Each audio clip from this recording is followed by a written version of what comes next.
starting now. Alright. Good evening, ladies and gentlemen. Tonight, I am your host, Cole Christensen, whose call sign is currently unknown because he can't decide on what the hell he wants to call himself. You don't give yourself your own call sign. Nobody has given him a call sign either. Fuck one. I mean, that could work, but that's too close to Farquad. And when I think of Farquad, I now think of the Markiplier Farquad meme. Jackass. Lord Farquad. He had an eviction notice. But welcome to the Going Dark Airsoft podcast. It is currently Wednesday night, and I am trying my hardest to stay off of my Instagram so that I do not see the results of tonight's Supercross race. And it is very, very difficult with me for that.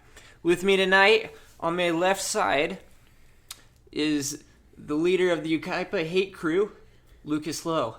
Hola. How are you, Lucas? Yes. How was work today? It was amazing. Yeah? It's the best day of work I've ever had. Yeah, I know. Yeah, because you slept in. Yep. Supposed to be at work at 4 in the morning, wake up at 6:30. Oh, shit. Directly ahead of me, with the headset on, hacking into the U.S. Federal Reserve. Oh, don't say that. He's not. Don't say that. But he is part of cybersecurity. It is Ray Mendoza. How you doing, Ray? If the ATF wasn't listening before, they are now. Yeah, exactly, right? Shut the fuck up. Well, I mean, judging by my Wish search history for oil filters, I think I'm already on a watch list. And a lot of body pillows. yeah, a lot of body pillows. So many. Your waifu sucks. It's fine. I'm okay. Sadly, tonight, for the first time, we do not have Jaden on. Jaden is currently working. God bless our truckers. And making his debut on the Going Dark Airsoft podcast, the mastermind behind everything airsoft in southern Utah, and probably one of the coolest guys I know, Brandon Robinson. How are you doing, Brandon? What's up, fam? How you guys doing? Doing good. We're doing swell. Doing good. We haven't scared you off yet? No, I feel I'm a better replacement for Jaden anyways, you know? Well, you do know a lot more than he does. That is for sure. How would you like to be a current guest? It's done. Like, constantly. Jaden's off. Jaden's out. Sorry, Jaden. Perfect. He's listening in his truck right now. Live, just a single tears going down his face. He's been voted off the island. Darn it! No! No! He's just stressed the heck out with planning his wedding and having to deal with all that jazz, and now he's just lost his gig on the podcast. Don't I know how that feels? Poor man. Oh, man. But yeah, this is... The cat is here, too. Yep. The cat's here, too. Bye, cat. Oh, man. That's a sight, watching a cat get dragged by its bare feet back into your room. It's like,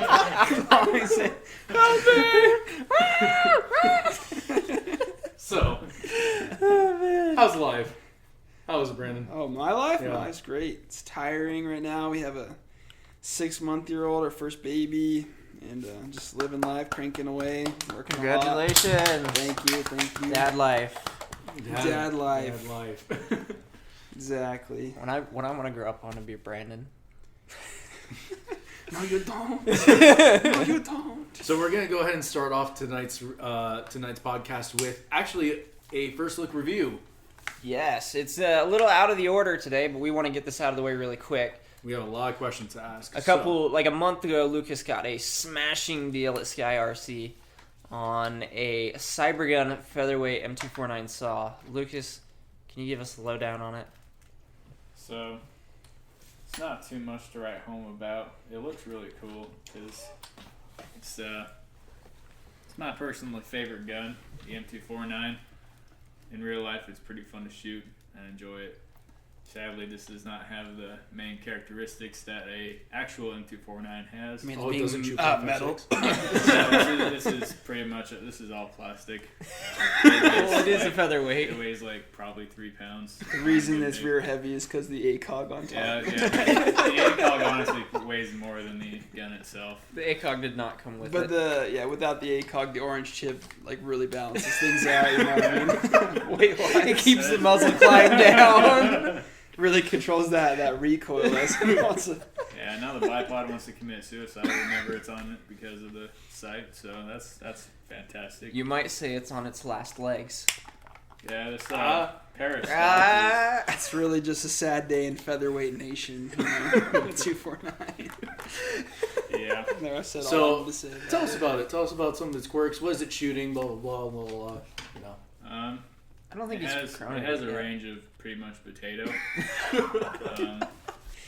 If anybody's more than 50 feet away, I'm just going to sit and hide until they're less than 50 feet away. At which point I'm within my minimum engagement distance. It doesn't have semi though, so. So, I'm assuming it shoots at less than 350 with, nothing to show for. Yeah, it's actually, I looked it up, it's actually 320. Oh, it shoots 320. Yep. There you go. I remember seeing Cody shoot his, and Here, let me go ahead and take a look at this thing. it's a piece of work. At least you The gotta. only thing it's good for is shooting at 12-year-olds in your backyard. That's about it. You're right. And it The weighs ACOG in- does weigh it down. Mm-hmm. I can feel it. It weighs in at 8.15 pounds. Mmm. What's the real one weigh? Real one weighs 17 pounds. Yeah, there you go. Yeah, so it's half the weight. An M4 weighs Really? about that much. My You know- 240 weighs like. The gun itself is pretty rad. It looks cool. It looks dope, but Although, honestly, I might take it over a metal one in a long day game just because it's Yeah. lighter. You don't have to hump it around. Yeah, that's pretty much how it goes for shotgunners in general. They're the most miserable people ever, but as soon as they're in a firefight, they're the happiest fucking person alive. so that's how it be though. I ain't gonna lie, this is rad. Yeah. Yeah, So- but you got a lipo. You're running a lipo in it too, so that LMG helps life. out a lot. Brandon, you have some experience with this class of gun, don't you? I like big guns. And I cannot lie. Here, go ahead and take a look at it. Give us your honest opinion on Give it. us your honest opinion on On the 249 or the featherweight? on the featherweight. featherweight. It's like, Lucas, plug your ears so you don't immediately regret this decision you've made. I always regretted it. it. That was $150 worth of regret. I mean, for $160, it wasn't half bad. Yeah, not too I'll be bad. honest, the concept is really cool, and when I heard about it, I was excited to see it. And then Cody got one in his shop, and I went and checked it out. And then I was kind of like disappointed on the quality. I'm like, yeah, they gotta eliminate some of the metal just to get the weight down, but I didn't think I'd be like handling like a cap gun from, Toys R Us. You know what I mean? That's what it feels like. I feel like if you were to drop it or fall on it, you just. So it's essentially the communism of airsoft guns. It's sounds perfect on paper, But it's still not APS. But you know what? That is true. Cybergun makes a pretty decent beginner gun. But you know what there's some guys, one of my buddies actually is Thomas Capo. He started the featherweight group on Facebook, and he's actually done some really cool stuff with his. Like, it's actually a cool gun. Some guys have HPA'd it already, like, and with it being light and everything. I mean, at the end of the day, it's airsoft. So I think you have an upgrade path. with Yeah, this. Cody, what's Cody's last name? I can't think of his last name right now. so they don't spend on my Cody money. Lean. Yeah, Lean? Cody Lean. He HP'd his. He's got a Mark 46 though, and it's the A and K. It's metal. Oh, you know? his is the A and K. It's not. Yeah, Yeah, if, you know, the if good you're gonna one. go LMG and you want like max realism, the best body builds are classic armies, and they don't really make them anymore. Unfortunately, because they were kind of expensive, but they're like way better quality than A and K. A and K's utter crap, but that's all we got, so that's what we got to live with. Unless you somehow fly to Taiwan and you find some of that cool stuff that we don't get on this side of the pond. Yeah, I wish. Oh well. you can find classic armies still though. There's a lot of people that still have them. Yeah, but They make great. it still doesn't compare to my SEMA AK. My SEMA AK is just a trooper. Whatever, Will. It's nice. Oh, the SEMA AK. I've fallen on you it should a throw couple in that times. video clip of him. I got him when his battery's running out. And he's just full auto, just like, come on, just whining his high cap, and it's like,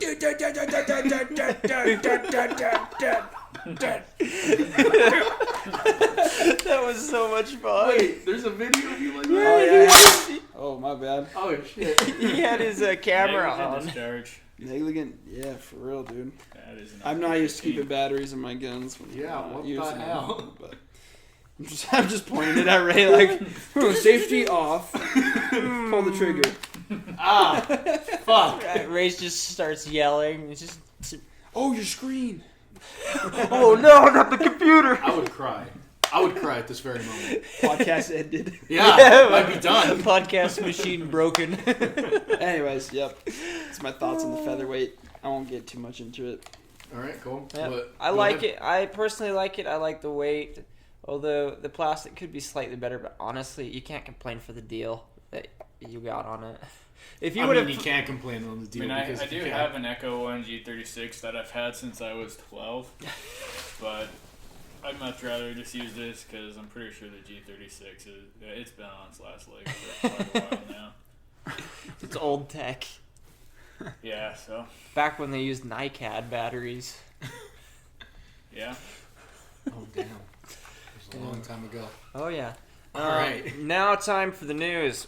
Do we have any news? Any? We have community plenty of news. Like coronavirus is steadying down and then rising back up because of protests and riots. Well, the thing. Well, let's not get into any of that right now.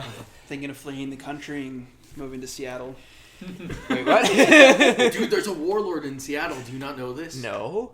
There's a warlord, the title warlord in Seattle. That's awesome. Or It sounds awesome. You want to know what he's asking for? He's asking for segregation. Why? He's not white. But aren't they wanting equality? Not him. We won't get into that. Yeah, either. no. Let's not But get into that. it's a really interesting story. Anybody listening should definitely read up on it. It's some wild shit. Yeah, We're reaching levels of stupidity that should not be possible. These opinions are views of Lucas Lowe, and they're not the views of Going Dark Airsoft podcast. You swear there's only 4 of us.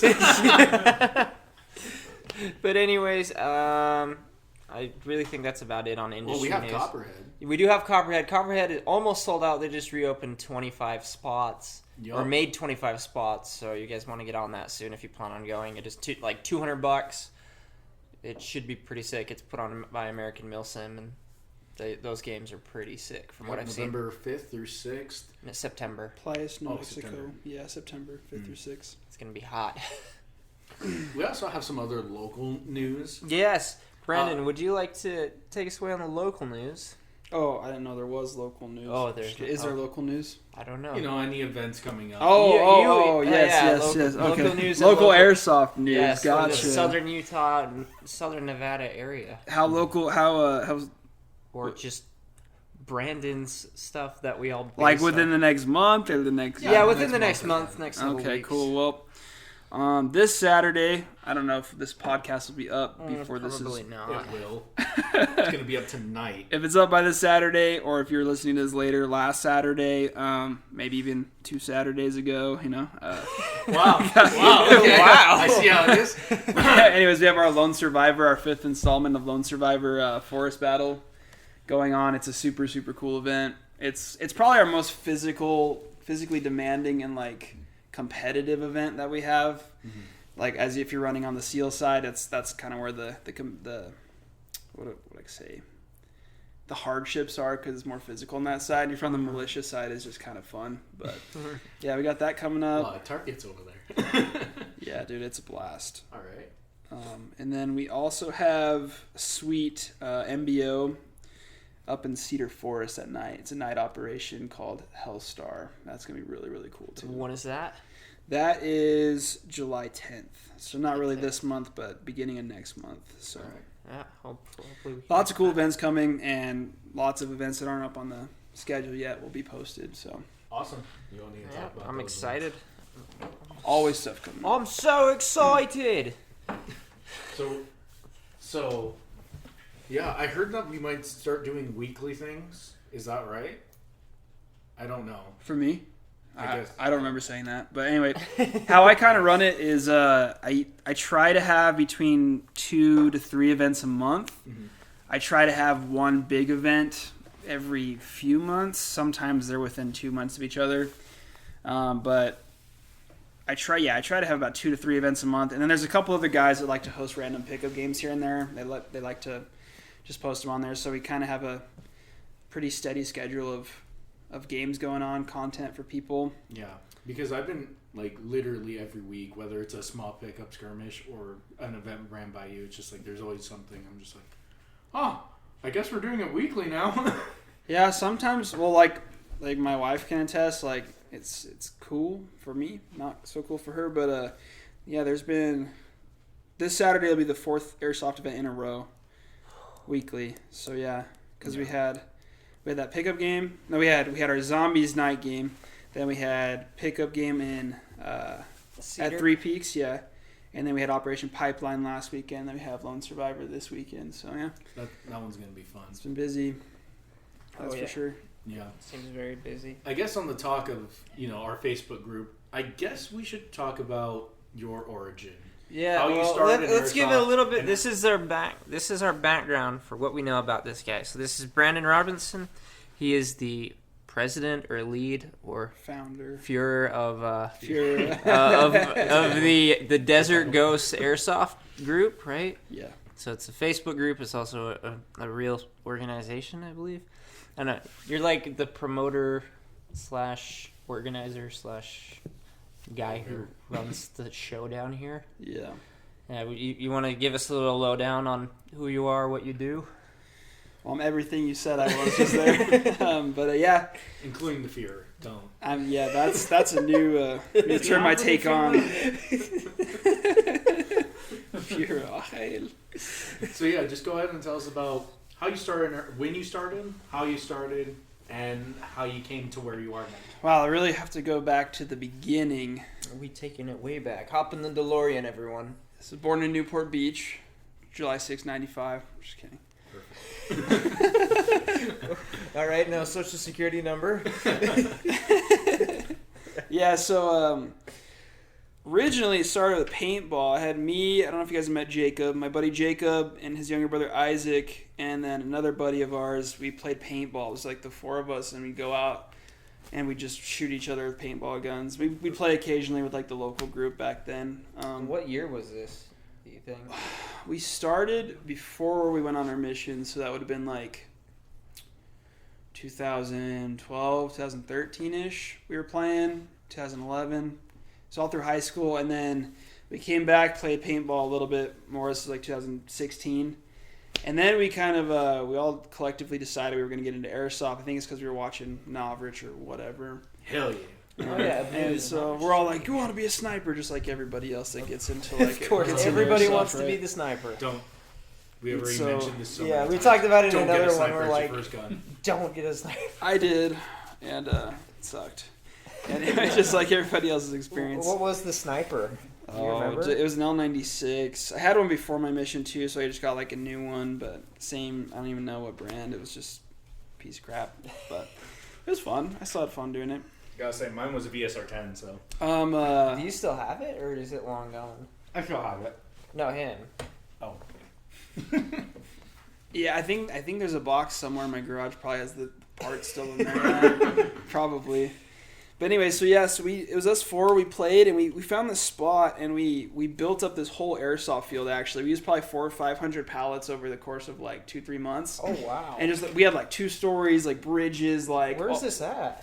It was over by the dump in Washington here. Okay. Was on private property, but we thought it was kind of like uncared for private property because there was like a lock on the gate, but the lock was like rusted and shot, and we're like, well, they gotta like cut the lock off anyway to get in here. So we cut off the lock and put on our own lock.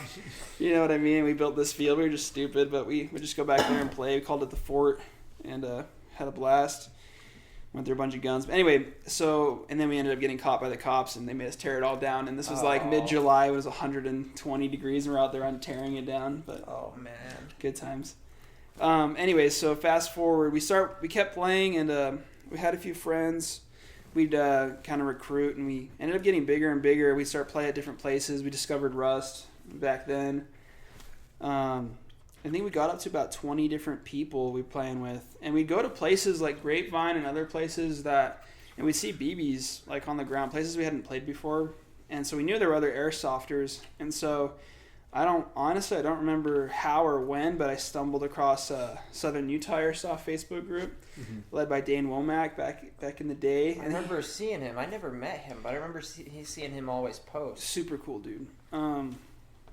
Yeah, they had like 15, 20 guys they'd play with, and so we ended up just merging. Like, we had a collaboration game at Rust, and I had started Desert Ghost Airsoft somewhere in like September 2017. It was September 9th, just for my own local guys, because I figured out you could host actual events and create stuff. And then, we had this collaboration game, had like 45 people, it was super awesome, and we kind of just were in this limbo. Me and Dane, we would go back and forth hosting events. Like, he'd host an event, I'd host one, and we just kind of go back and forth, play at different AOs.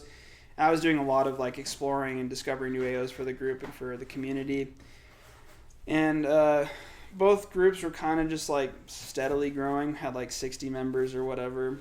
And then at one point or another, Dane started kind of backing away from the airsoft scene. He started a private security company. He got really busy.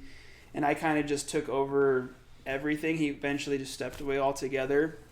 And I started doing my thing. Because he was only hosting pickup games at the time. And I wanted to do other events, bigger events, like themed events, that kind of thing.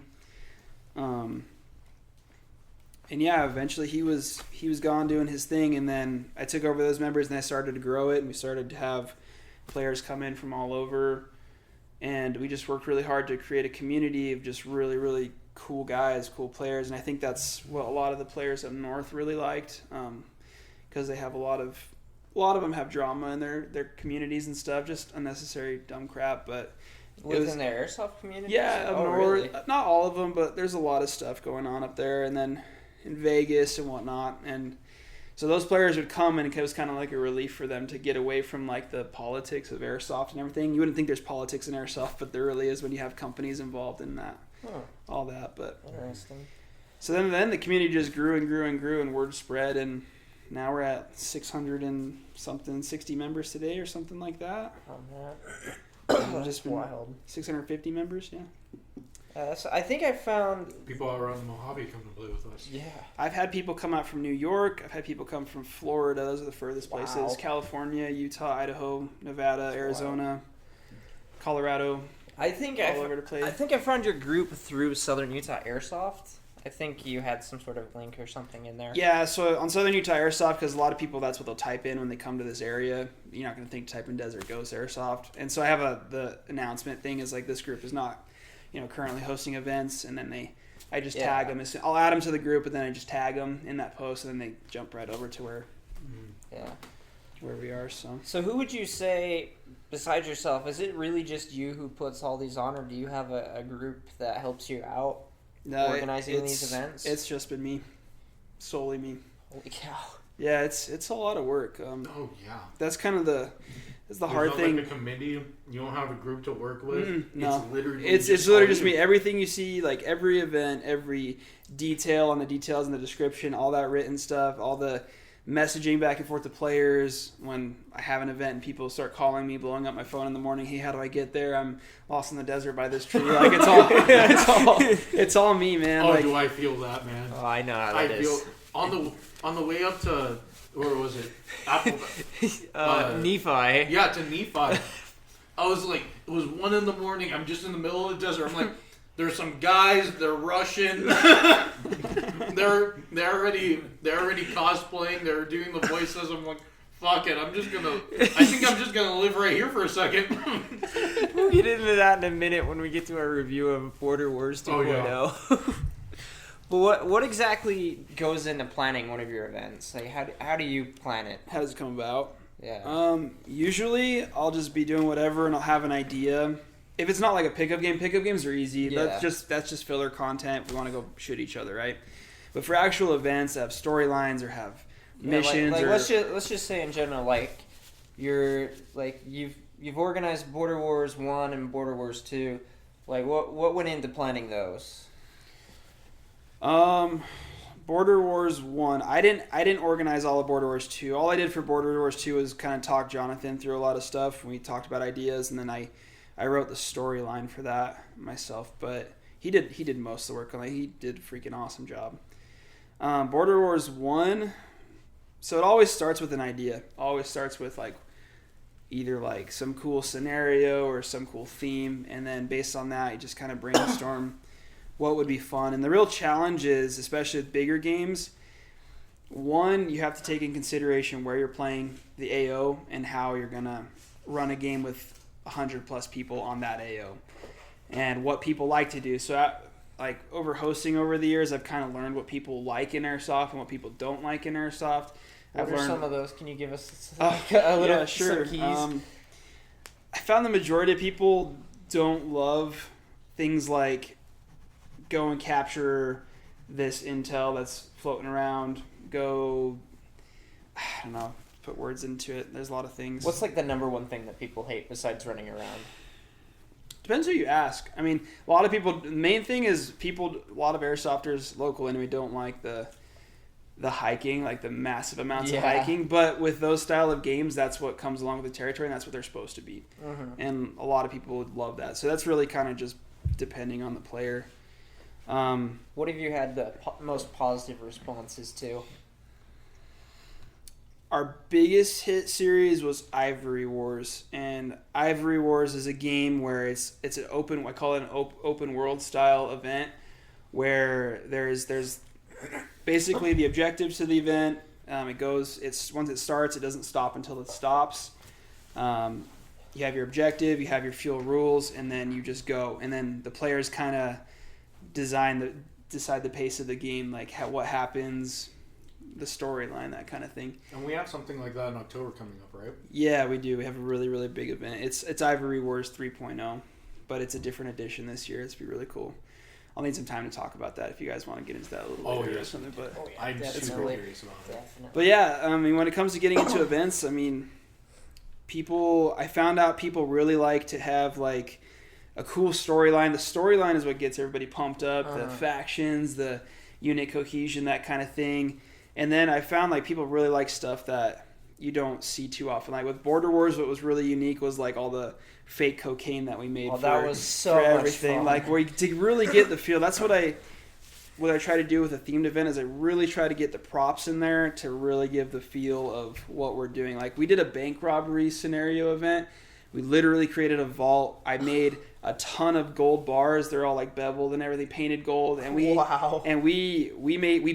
turned one of the buildings of Kokopelli. We framed a whole wall inside there, made a vault, lock door, everything. Made a teller, created a community of guys, and random teams, like teams of 4 would be like the bank heist crew, and they'd blend in with the crowd, and they'd choose their moment that they were going to enter in and try to rob the vault. Beforehand, they got to choose one of like 5 banks, and based on which bank they chose, we'd set the scenario of how many guards, the police response time, all that kind of stuff. And it was so cool, dude, and everybody had a blast. Like that's some payday shit right there. That's right. That's way cool though. It or not, like Airsoft is LARP. I mean, everybody's we're LARPing, and I found the majority of players really like the LARPy, just fun, silly, crazy stuff. I mean, even the Milsim stuff is a lot of fun, like just running around and yeah, it is.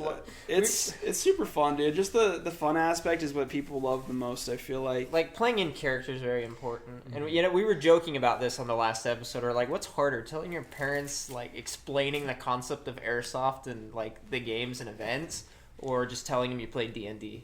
Like, what's a little harder to explain? I don't want to talk about it. Yeah, but really when it comes down to it, people are there to have a good time and shoot their buddies. Like that's what it all comes down to. So I try to design events where there's a lot of shooting, a lot of fun, that kind of stuff, and it's not just like super hard objectives and that kind of thing. I definitely like how you do all these different different games within a day of playing. Like we'll do capture the flag or like a domination or something. I like pickup games. And it's just really fun. Oh, yeah. And your big events are... Border Wars, oh my goodness, I love it. Border Wars 1.0 was my first game back, and it completely changed everything I thought. Because up to that point, the biggest game I had played was like possibly 50 people, if that. And Pickup style. I think Lucas, you were there, the one where we went over in Green Valley with Hunter and Cade and Fez, and we were in the back of the pickup truck. Yes. Yeah, by the power station. Yeah, that was the biggest op I'd went to at the time. I think it was like 50 people, right? Yeah, I'd say something around there. Yeah, and it was nothing like it. And honestly, I think Border Wars was a really big success. But like Border Wars 2.0 was super fun. And I don't know, what was your experience helping with it, setting it up, and just how it went? Because part of this is going to be reviewing the and I guess that's where we kind of telling some story. Yeah. Sneak into the Border Wars. Yeah, this is topic. where we sneak into the Border Wars topic. I had a lot of fun. Good segue, right? My kind of luck of the draw wise, it was kind of hard. It was a harder day for me in Border Wars just because like the first phase, where we were tasked and like specifically where our spawn was, we ended up getting like trapped on a hill just trying to keep War Machine back there, all while like fighting off an attack from the front. And there was this massive open field in front of us, and then the other enemy spawn was there, and there was like we couldn't move anywhere kind of thing. So we're kind of just like. We were just having a good time messing around, and we ended up like charging the other hill like some World War II crap, just running across the hill. Like I remember seeing that. We're like, that was fun. And then the second one, when we had to protect all the assets, that was cool. We were doing that, and as soon as we got to where we were gonna hold them, we got ambushed by like six guys, got wasted. I remember that. They came up from like... I went all the way back to spawn, and then I came all the way back, and then I ran out of air, and then by the time I walked back to the car, the second phase was over, so I really didn't get to play the second phase. Those hikes out of the AOs between it games was rough. Yeah, gnarly. That was rough. Especially the first AO that we had before it like condensed down was probably like it's huge, 3 square miles or something. Yeah, when it's still fun to play AOs that big. You just have to. It's hard. It's really hard to do, but the more vehicles you can implement, the better. The more fun it is. Oh yeah. Jonathan did an awesome job. He pulled over 200 players to that event, which was super sick. It was wild. People just kept coming out of the woodwork. Well, there's those communities up there. There's so many communities and players up there. That's the advantage they have. The advantage we have down here is all the different places we can play. Up north, they don't have anything like that. I would have liked to have seen a little bit more of a cartel feel to the game. It didn't have it like the first one. At the end of the day, I felt more like we were just kind of playing like, gathering intel and that kind of thing, which it was all really well set up and everything and protecting the assets. And at the end of the day, it felt more like just like a good, it was an awesome Milsim style, event. I still had a lot of fun. It has a really, really, really good turnout. And we ended up winning the game, me and Derek, at the end. We hiking that freaking massive mountain. I remember watching you guys, and I was like, we'll see if they'll make it. And then I just kept hitting that hill. And I kept dying and having to walk down and back up and down and back up. And I finally got to the point I was like, dude, screw it, I'm done. I'm going to sit down here for a while. And then, because the guys up there weren't calling their hits for some reason, or...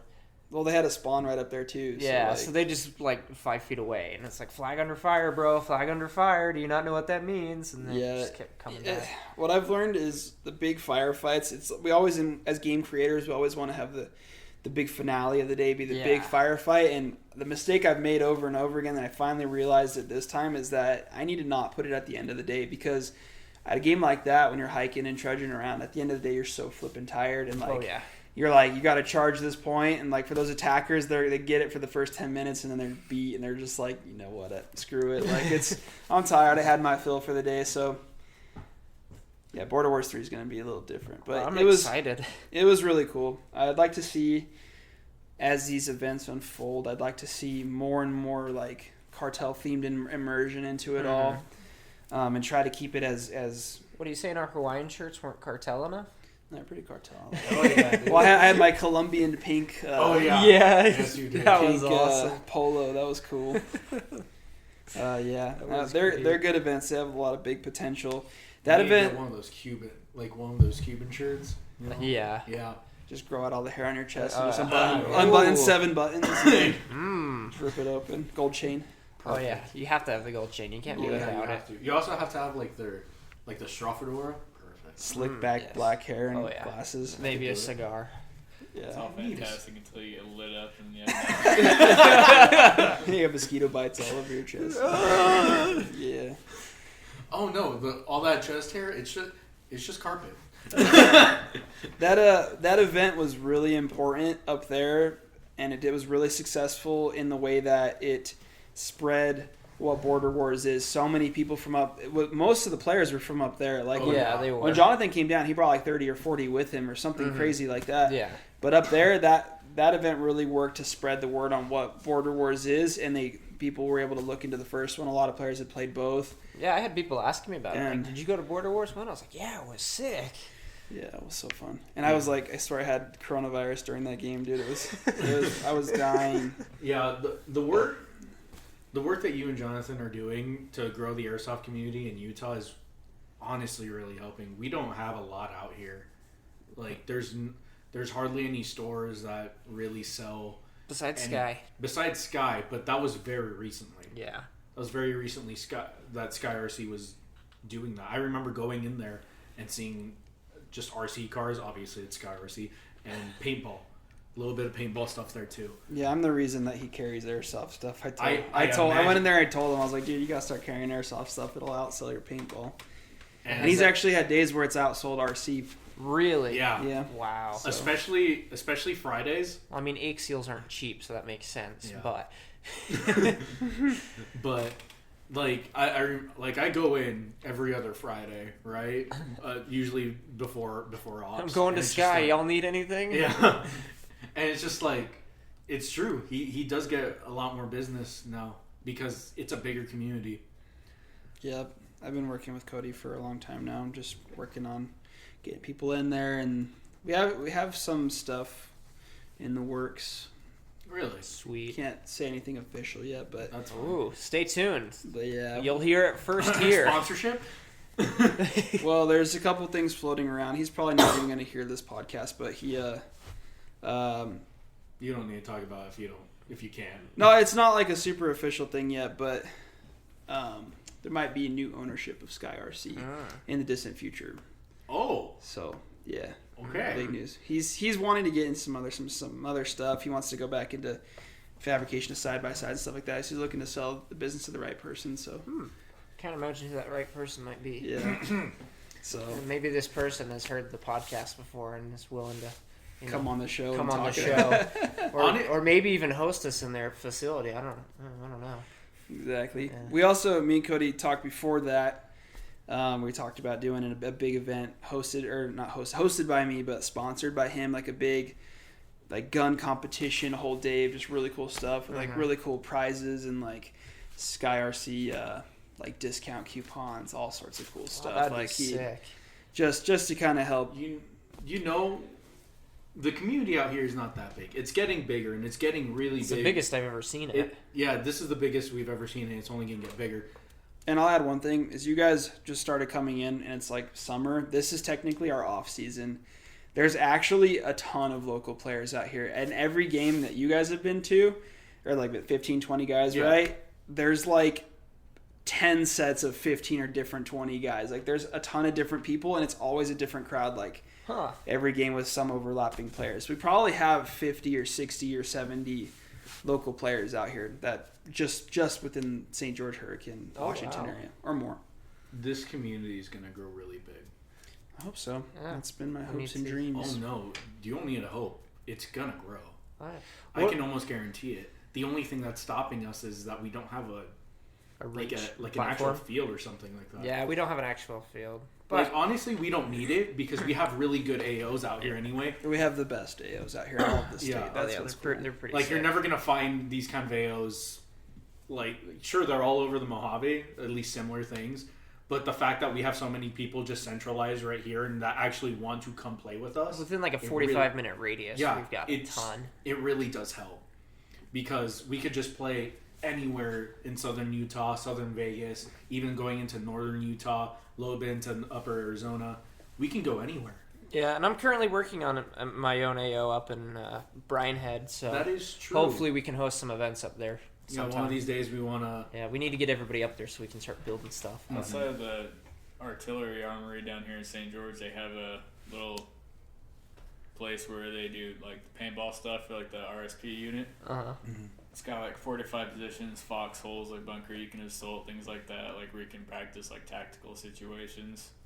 It's not part of the actual compound itself; it's outside of it. So maybe if we talk to them, Well, you're our man in the yeah, National Guard, so maybe. Hey, maybe we can... That's go kind of, there. I didn't talk about it earlier, but that's kind of the vision what I have with Desert Ghost Airsoft is I don't intend for this just to stay a local community group forever. Like, the reason I've been working so hard and been so persistent and everything is because I do want the community to grow. I want to establish, the clientele as big as possible. So, number one, I can create an event venue like American Milsim, like Milsim West, where Desert Ghost Airsoft hosts all these awesome events, but then we can start spreading out and going to different places and getting.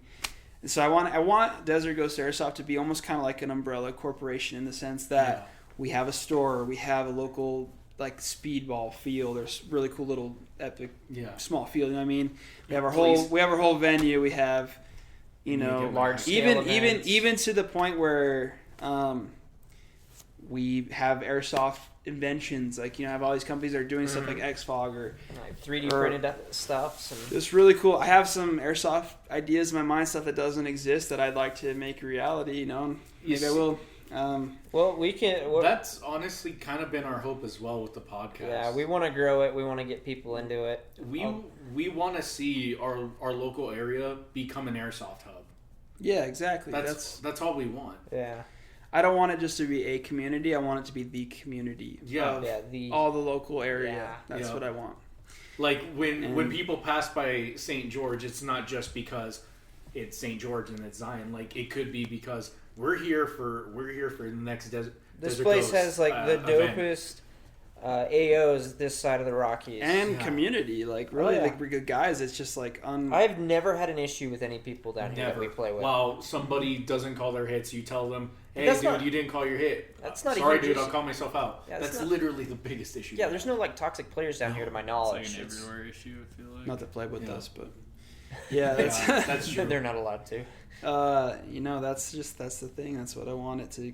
Eventually, I want to make this a career for myself because this is my passion. Like, I don't know why it's my passion. It just became my passion, and this is what I like to do. Those 40, 50-year-old people, fat gut playing airsoft. Yeah, I just really deep down, I love what it does for the people, like for the players. Like it creates a sense of community, this brotherhood, sisterhood, whatever, but like it really just it brings happiness, joy to people, and it helps people escape from life and just the stress of life, and you can go out and just have a really good time. I do it for the people. I do it for like the people that come to me at the end of the event, like that was so much fun, or like it's a game where it doesn't matter where you're from, what walk of life, if you're like super nerdy and LARPy to like an ex-Marine or whatever, like every single kind of person you can imagine is in airsoft, you know what I mean?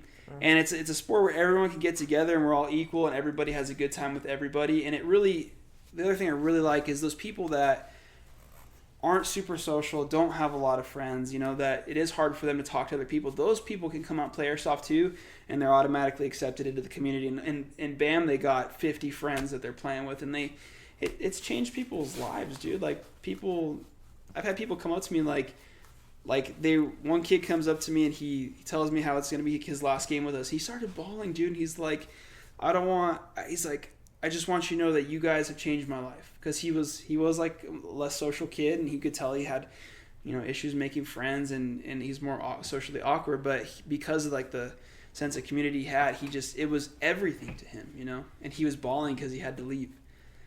And it was super sad, but yeah, we've talked about that before on the show with I don't know his name, but we refer to him lovingly as Lone Wolf. But we talked about it before on a previous episode on how it changes people, how the community's so accepting down here, at least. It gives people a brotherhood. Yeah, it gives them friends. Sense of belonging, no matter where you're from. Yeah, it doesn't matter what kit you run or anything, And that's why I do it. I do it for the players, do it for the happiness it brings people. The man of the people, Brandon.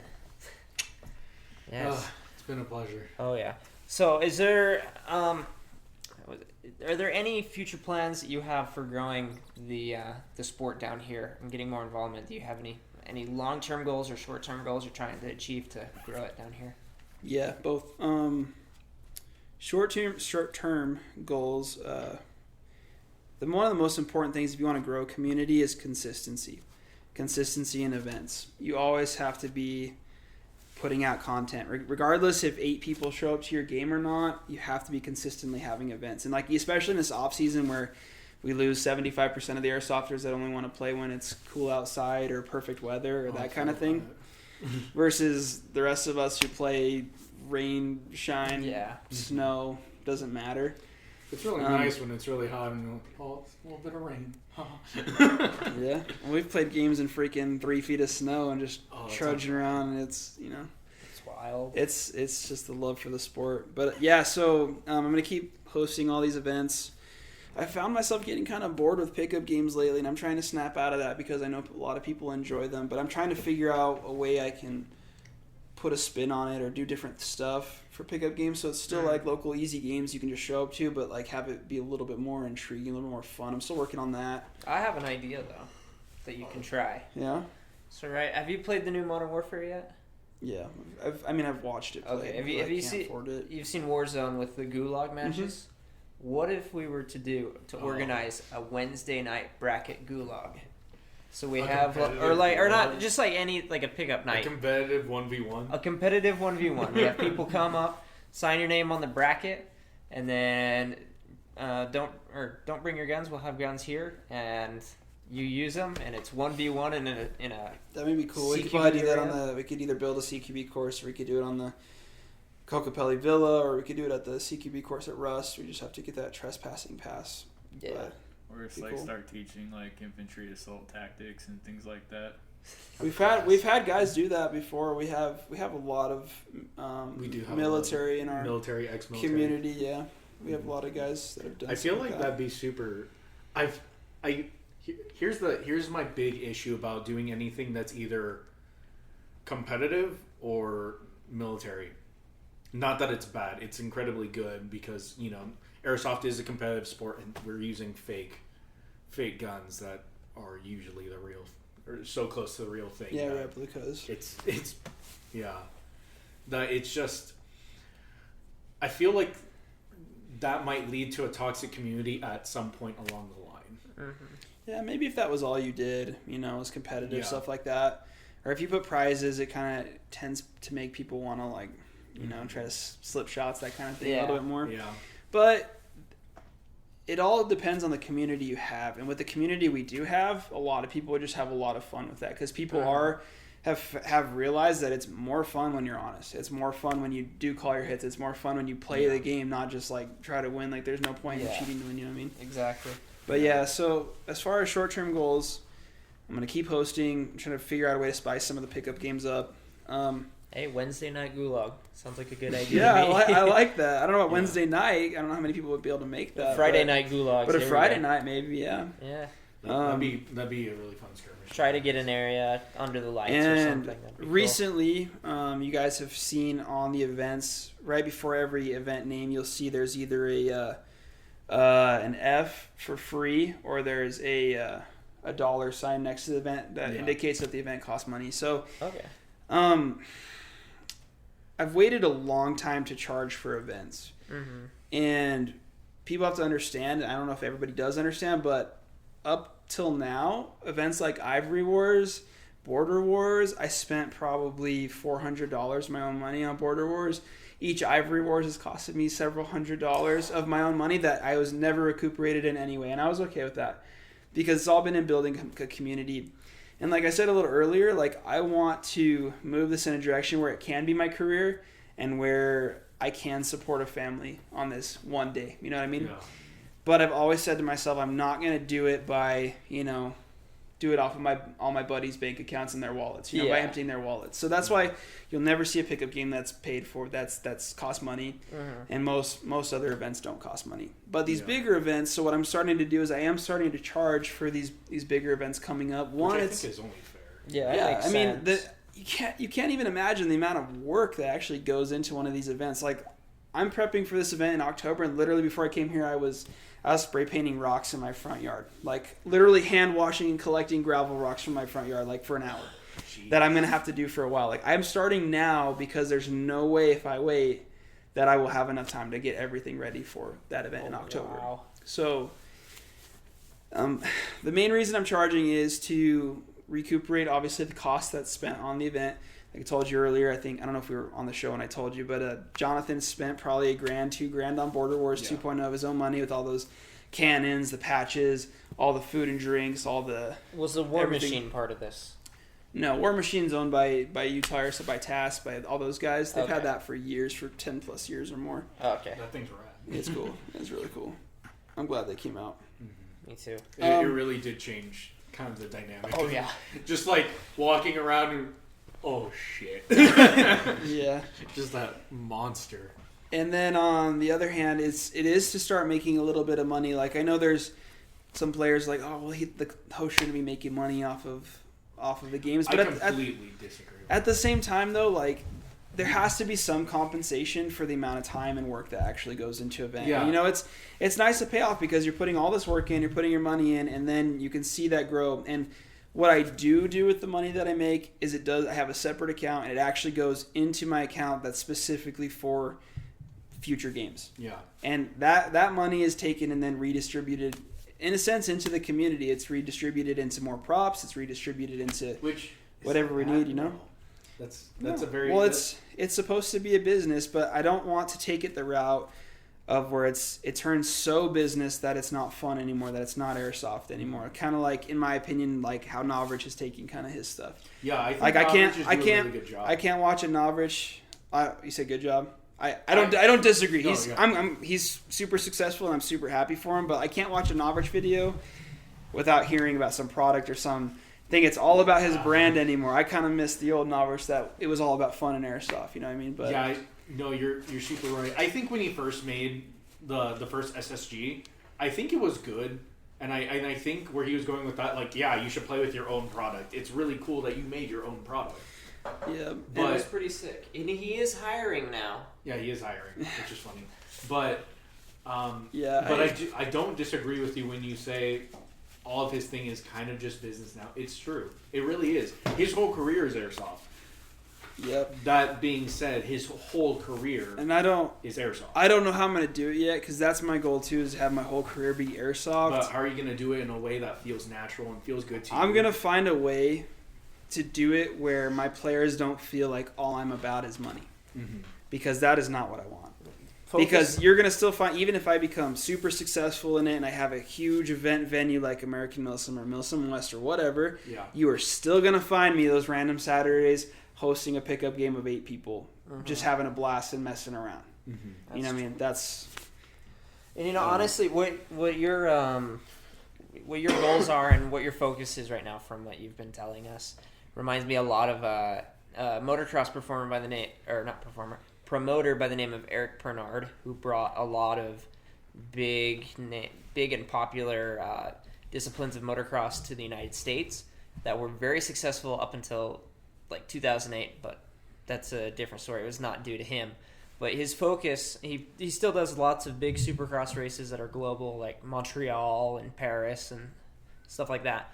But his main focus, that he says, with having his success in promoting, was you got to put the emphasis on the rider. It's not about making money. It's not about meeting costs and stuff. It's about making sure that the riders are taken care of. And if the riders are taken care of, they'll come back. And people show up because they're riders. But from what you're looking at and from what I've got, you correct me if I'm wrong, but you're putting an emphasis on the player experience so that the player has a good experience, a good time, and will come back because they've had such a good time, and that they were meant to. They came there, and it was the event was made to bring them fun, and they weren't necessarily too worried about the cost because the fun outweighs the cost and such. Yep, the sense of brotherhood in the community, the fun, the love of the sport. That's what it is. The money is just the money. Money is just money. If you focus on money, It's you'll always be bad. poor, right? Yeah, like it's just. it's the root of all evil. And I don't want it to ever turn into a thing where it's like becomes stressful, like where I've got to make this much money to like be able to survive, and then have it ruined that way. It's all just, if I can't do it, like make it solely on airsoft, then I won't. But I'm still gonna do what I love as long as I can afford to do it with my family. You know what I mean? Yeah. So when are you gonna get your son into airsoft? I'm thinking within the next 5 months, right? Yeah. I do make those baby plate carrier things where you can shove them in there. So like, Yeah, just get him full face mask, Yeah, there you go. cover his head. You could probably fit him in a face mask, right? You make a custom one. yeah, I'll probably have to wait a few years. Be the hangover right here. At least a few years. Have you tried to get your wife to airsoft? She's played once. She played for my birthday. All my close buddies, we got together and played a little airsoft game, and she played. And then she got one of my best friends, Jay. He's like, okay, nobody shoot Natalie, and he's on her team. And then he ends up like lighting her up in the face full auto, and they were on the same team. Like friendly fire. It was super funny. She was a super good sport. I knew the AO, so it was a night game. So I knew the AO, and I'm like just trudging around, like hopping through grass and stuff. And she's like, wait, like falling into holes and stuff, and like twisting her ankle, and like she was a good sport. It's always interesting getting the misses into a game. There's a lot of people in the group that their wives or girlfriends play. Like not recently, they haven't come out, but at a time there's like 4 or 5 or 6 couples that would play. Yeah. I can't imagine being a girl there that just goes out of your own free will because you've got all these hot or like not hot, like sweaty, gross dudes coming up to you. Hey, And they're you all like airsoft? super nerdy and super. Yeah. It's always weird. I'm trying to get her to do it. It's on and off. Yeah. This event coming up in October would be a good event to bring your girls to. It'd be a lot of fun. All right, Ray, how are we doing on time? We're doing pretty good. I'm nearing an hour. We're nearing an hour? Yeah. All right. 56. Well, Brandon, you are welcome anytime on the podcast. Anytime you want to come on. If there's anything you want to promote, usually we just read off of the events list on the Facebook page. But since if you come by more often, Yeah. really would help, like with the actual like promoting. Knowing what's Yeah, going, we for think sure. this is going on, but we're not Yeah, sure. exactly. That's how it's been a little bit. Yeah. But you're welcome anytime. If there's Yeah. anything you want to promote or bring on, Mhm. you're welcome. Or you can just notify us. And we Yeah, can or do it shoot us for a you. text or whatnot. But Yeah, that'd be awesome. I want to help you guys grow this. Yeah. It's cool. It'd be cool to have like an actual official. You see, That's podcast. what we're trying to do. We're trying to grow this podcast as the community grows. yeah, exactly. Uh, we want the podcast to be part of the community. Honestly, yeah, we would love to kind of.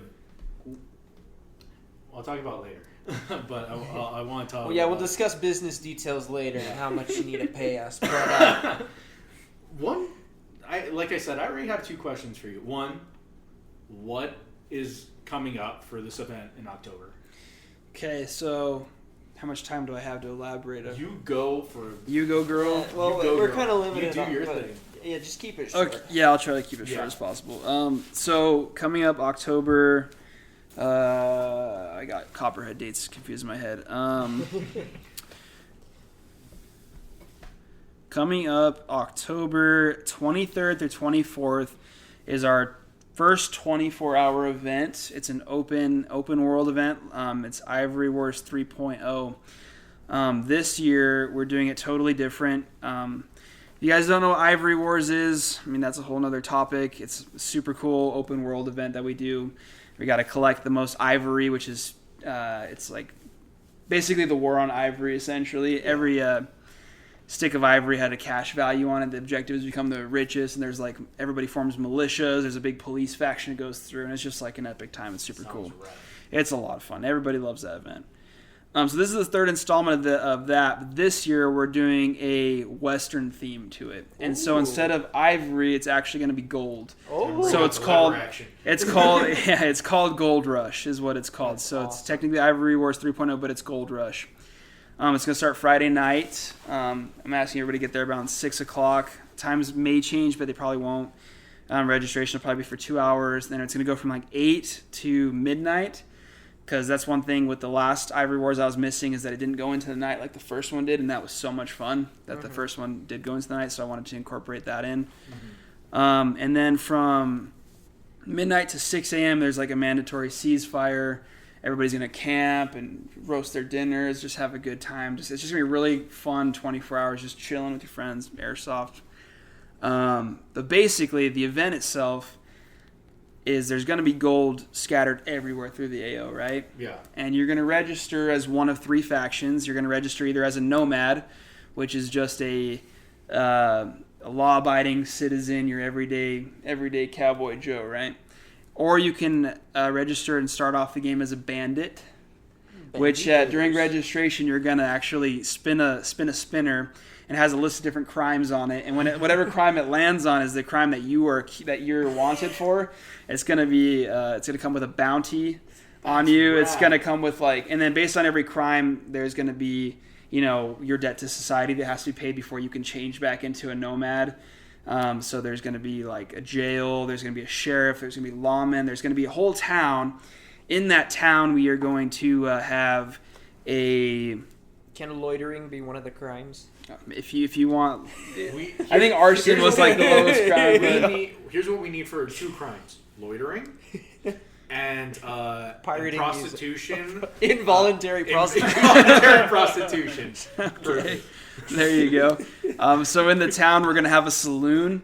There's actually going to be a bar in the saloon, and there's going to be real food, real drinks, that's awesome. candy, all that kind of stuff. Will there be gambling? Yes, there's going to be a blackjack table. Yeah. Oh It's my a legit goodness, table. that's awesome. And so it's open world, meaning some money.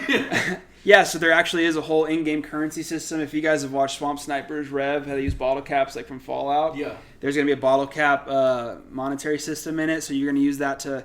Basically, the objective of the game is to become the richest, right? Mm-hmm. The caps count for points. That's what, at the end of the game, will determine who's the richest. The gold, what you do is you find the gold, you take it to the banker, and you can exchange it for caps depending on the size of the gold, right? Mm-hmm. Nice. And that's how that all works. And the caps also serve as your in-game currency that you can use to play blackjack, that you can use to...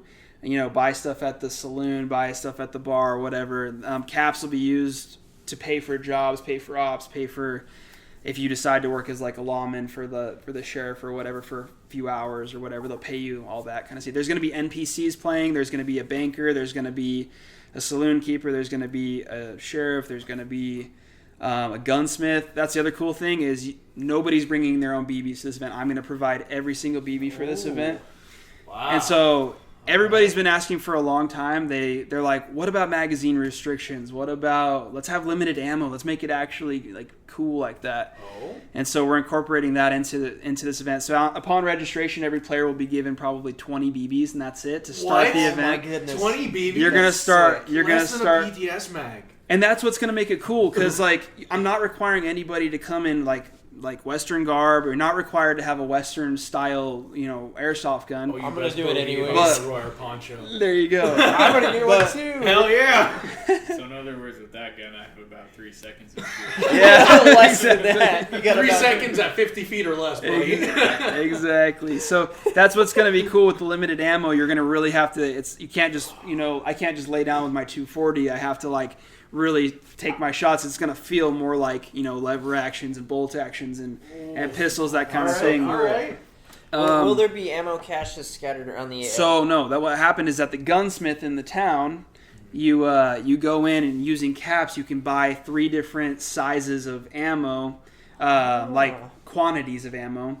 I can't remember what we established. I don't know if we have established what those are yet. Mono would be mean if you put different grams of BBs. Yeah. Caches. Oh, in the same bag. They got 12 gangs. One hops up to Mexico, and the other just rolls out the barrel. They're hitting each other on the way out. Yeah, no. So actually, you'll be able to buy 20s, 28s, 36s, 40s, and 46s, I believe. Oh, that's awesome. So you can there'd be 5 or 6 different grams of BBs, and then in each weight you can buy, however many quantity, and there'll be different prices for all of them.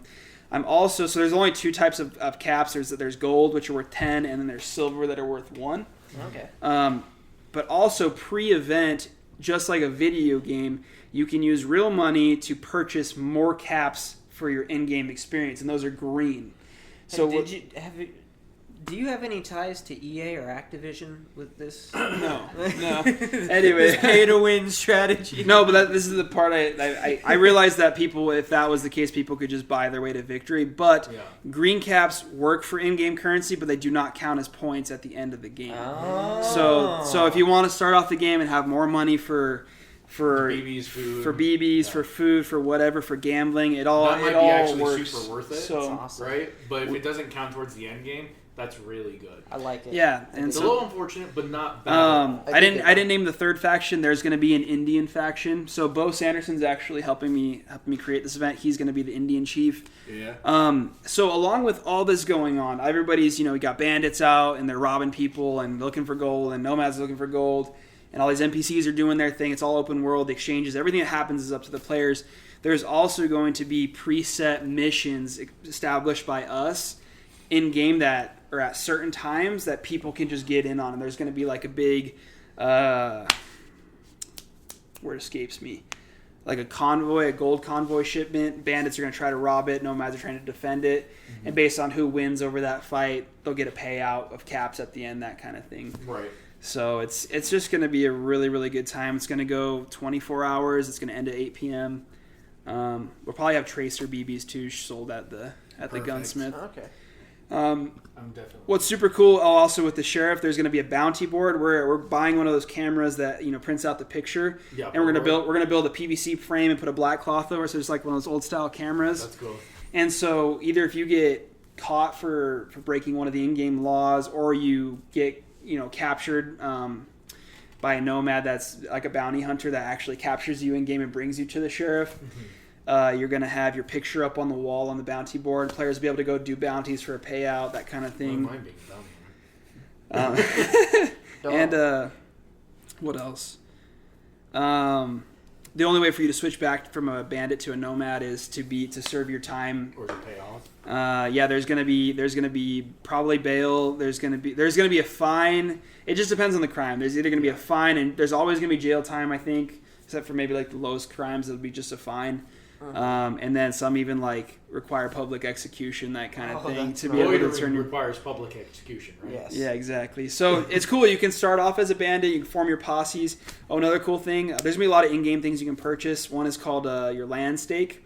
You can actually buy this thing. It's a stake, and it's also a bag that has 4 pieces of 10-foot long caution tape. You go into the AO and make yourself a 10 by 10 square, and that is land you now own, and you can use it as a respawn point in game.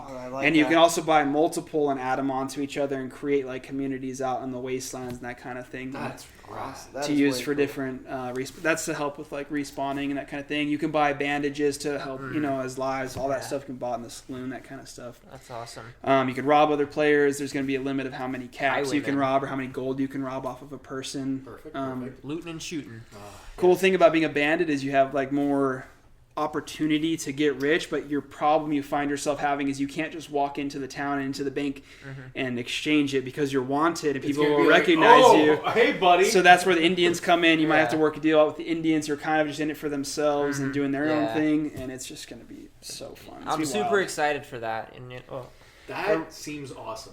Yeah. Well, we're running a little short on times, Yeah. but anybody have any last remarks before we take off? Yes. I asked you a question before the start of the show. I already forgot what it was, but What do you think of Speed QB? Yeah, what do you think of Speedsoft? Speedsoft. Okay.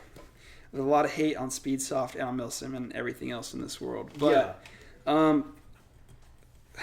in a real Speedsoft setting, I've never played. I would like to try it, honestly. It's super fun. I think it would be really fun. I think that where the hate comes from is kind of on the attitude of the players that play, because you typically find those fields in bigger cities, and along with that you find that kind of style of person. You know what I mean? Mm-hmm. But we have played like CQB matches on like at Russ at the CQB field, and it's a blast, dude. That fast style play is a lot of fun. And that's what the cool thing about Airsoft is. There's so many different ways to play. Everybody's got their own way, and me personally, I want to embrace everything and, enjoy everything personally. I like more the military feel to it. I like having my guns, decked out and looked all Gucci versus like a paintball style marker. You know what I mean? I mean, you But- can make your guns look Gucci, just not. Yeah, It looks a lot more Gucci. it's just different. You I mean, see you're what not gonna see me running around with like an HP8 tapped high kappa with an M4 mag that's painted pink and purple and silver. You know, like. You might but- see me do that. But to each their own. I don't hate on it at all. I think the players, just the community, like, just depends on. There's toxic players everywhere. Yeah. This is true. But as a sport, airsoft is airsoft, and I think we just need to embrace everything about our sport, and try it out, see what you like. If you don't like it, that's fine. You're entitled to your opinion the way you like, and do what you like, man. Yeah, I mean- definitely. Well, where can anybody find you to get in contact with you for like games and stuff, and see what you're up to? So biggest place to get in contact with me is on Facebook. Just go to Desert Ghost Airsoft.